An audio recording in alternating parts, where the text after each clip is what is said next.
What's up, guys? It's Daniel here from Mute the Pianos, and today I'm gonna be reviewing the new album from Harbor totally, completely.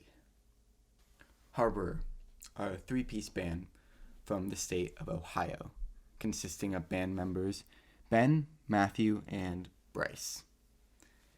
And I hadn't heard any of their music before this album, but my friend who knows them personally said that I should check them out, that this album was really good.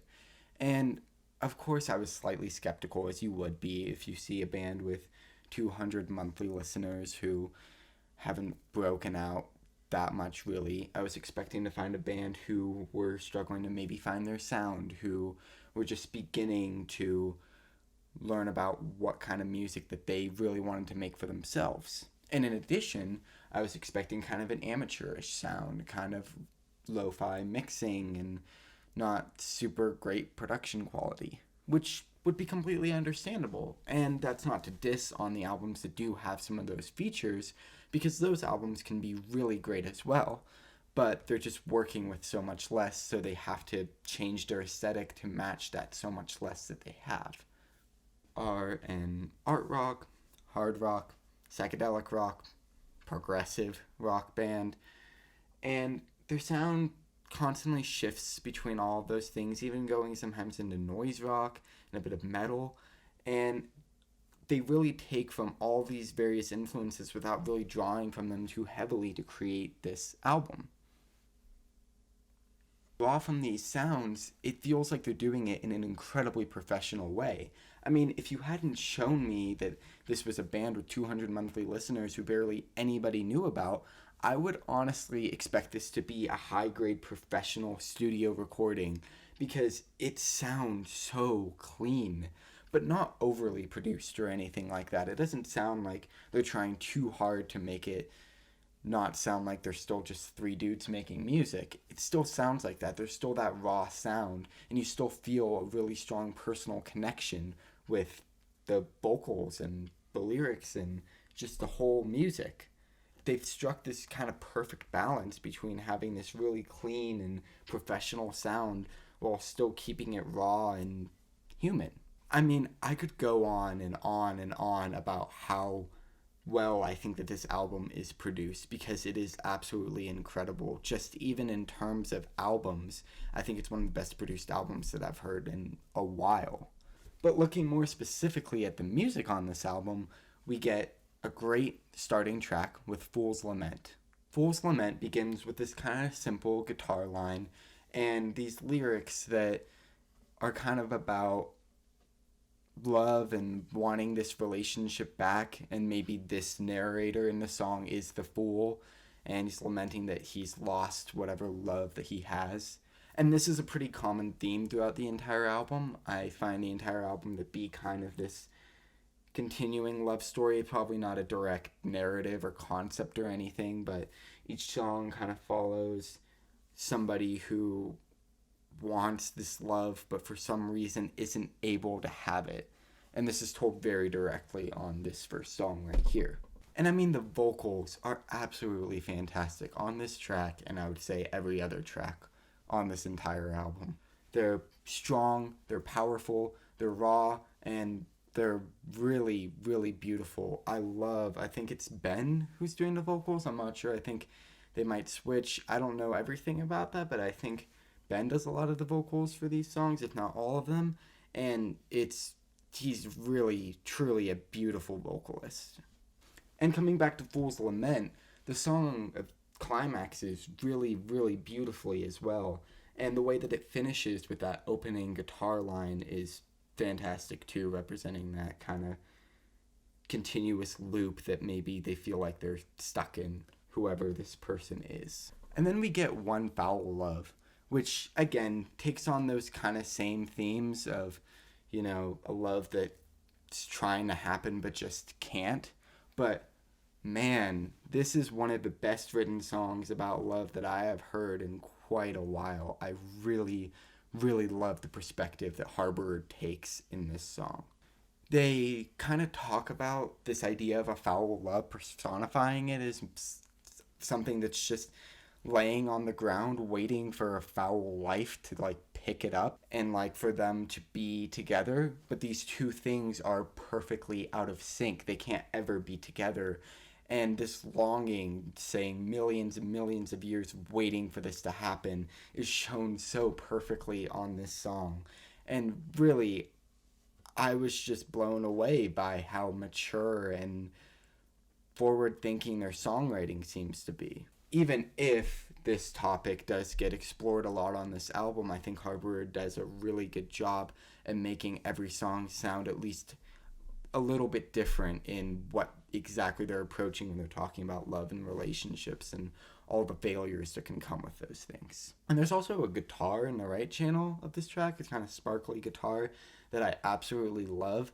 And it really just shows how much detail that they're putting into this album, how many layers they're willing to have. I mean, I've listened to this album probably about 10 to 15 times, and every single time I'm still finding new and fascinating details that just blow me away. I mean, this is not just a simple run-of-the-mill rock album. And then we get Acid Rain, which is a complete banger. It's kind of a hard rock song, but it feels a little bit more progressive. It almost kind of reminds me of Swans with Oxygen. I can totally see the comparisons being made between the two, and I really, really love this song. The opening bass line is so...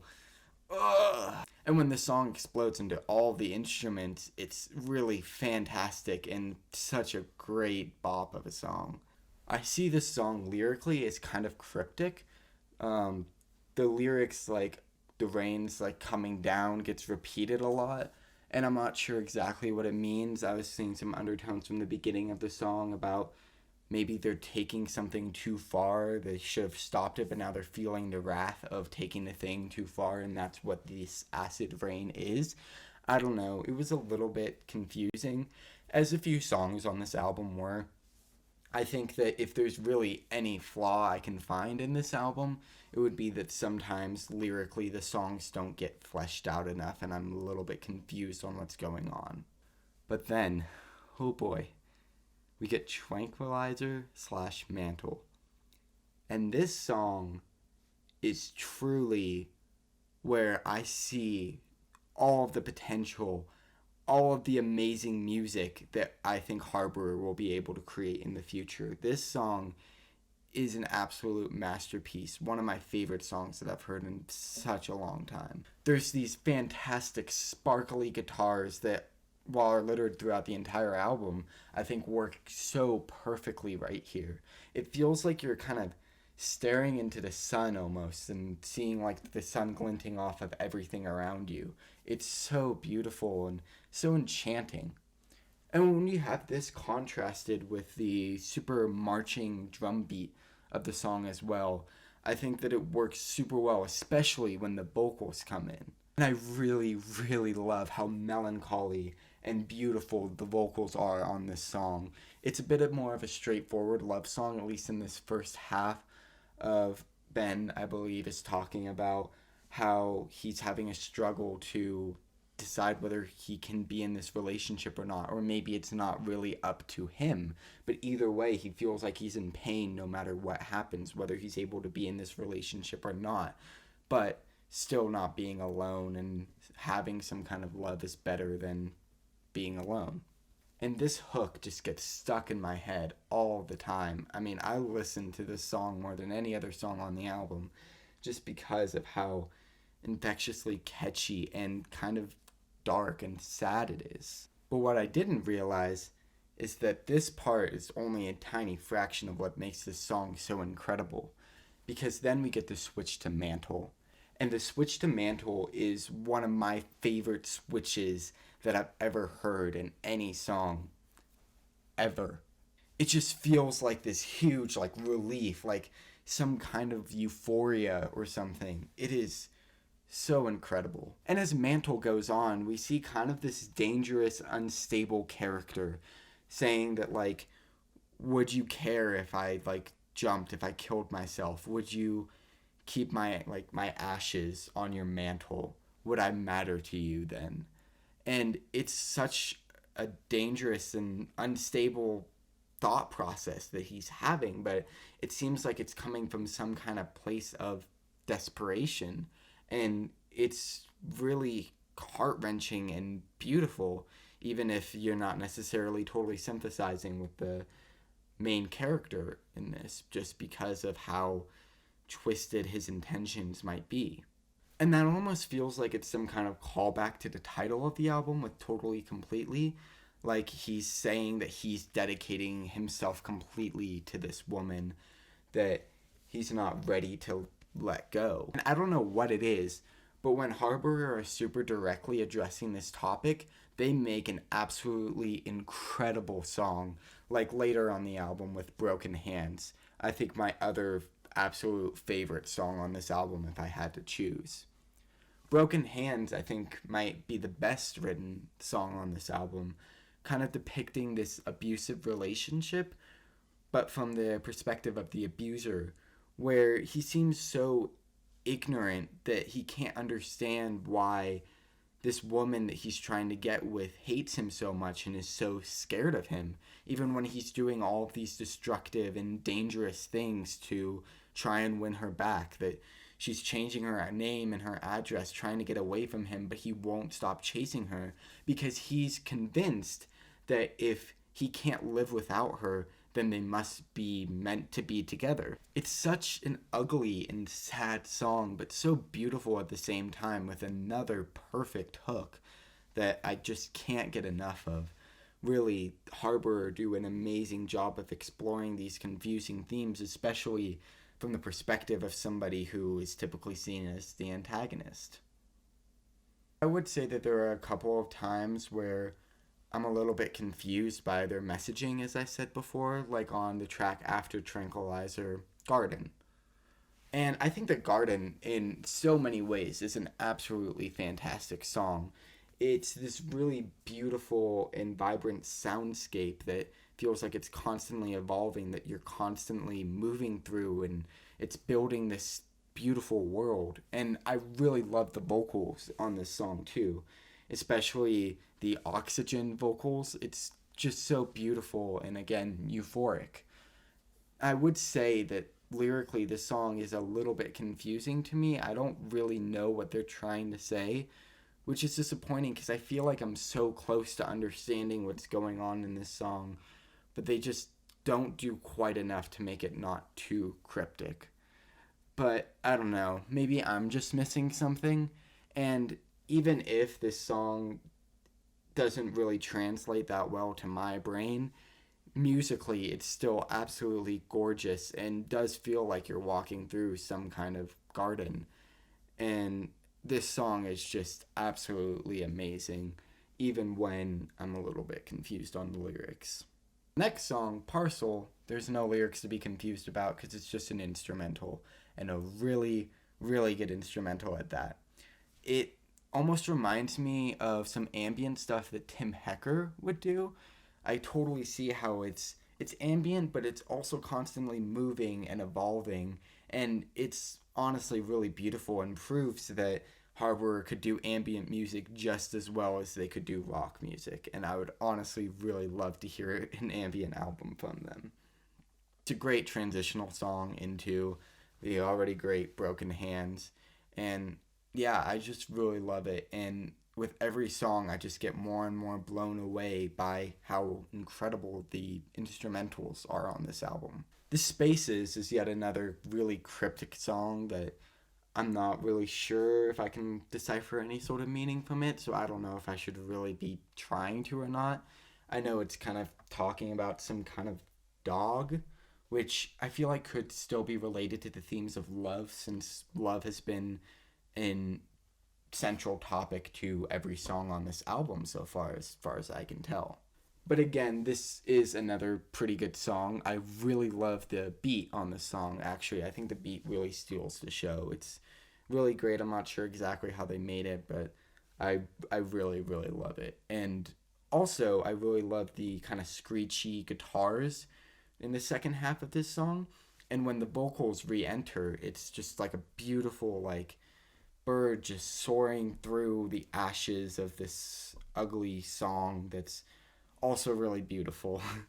It's a really great song instrumentally again, and that's really what I could say for every single song on this album. No matter what, I can get a really good sound from it. And on Personality Inquiry, which I think is probably the weakest song on the entire album, I still think that we're getting some really beautiful guitars on this, even if I don't think that they necessarily develop in the most interesting way.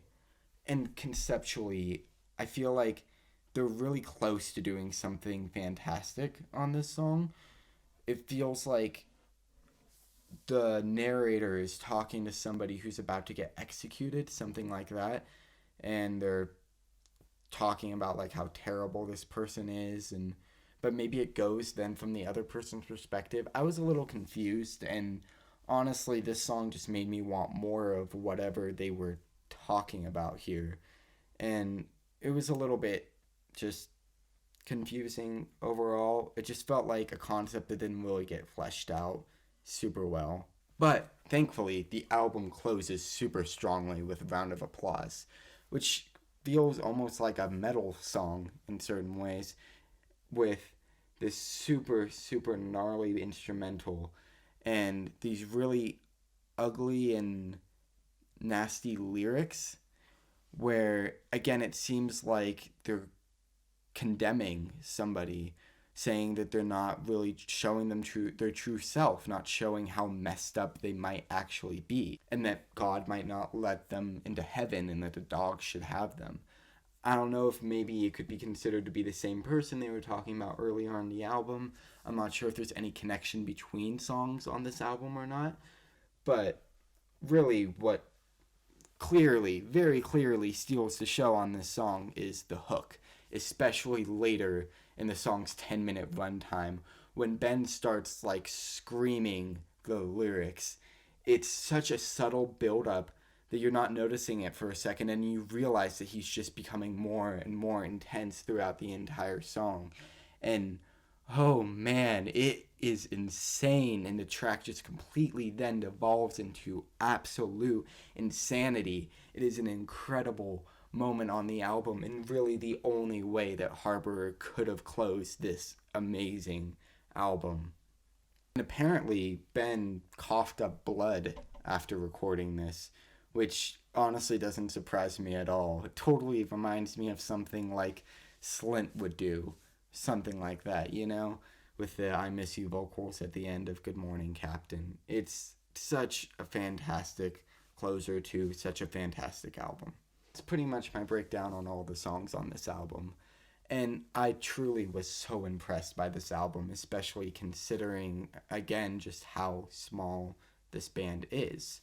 I do think that, you know, in the future, they most certainly can make something more conceptual, more maybe album focused in certain ways. Although I do think that the songs instrumentally transition beautifully from one to the other in a lot of places. And I really want to commend them for that too, because I absolutely love it when albums do that. But I think if they fleshed out their songwriting just a little bit, because I see glimpses of incredible songwriting like on Broken Hands, where they're doing something really interesting and looking at such a confusing and mess of a topic from a unique perspective. Harbour are something special. They're a band that you most certainly should look out for. You most certainly should listen to this album and support all of their stuff, because I have huge, huge hopes for where they're going to go next, for what music they're going to make next, and I'm most certainly going to be reviewing whatever comes out next. But just this album on its own, I think, is an absolute masterpiece. Again, my album of the year so far. Don't think anything's going to top it. I'm feeling like a 9.3 on this album. But yeah, that's just my thoughts on it. What are your thoughts on this album? About Harbour? About any of the band members? They also got their own stuff. Let me know in the comments down below. And let me know if there are any other albums that you would like me to review. But besides that, have a great rest of your day, everyone.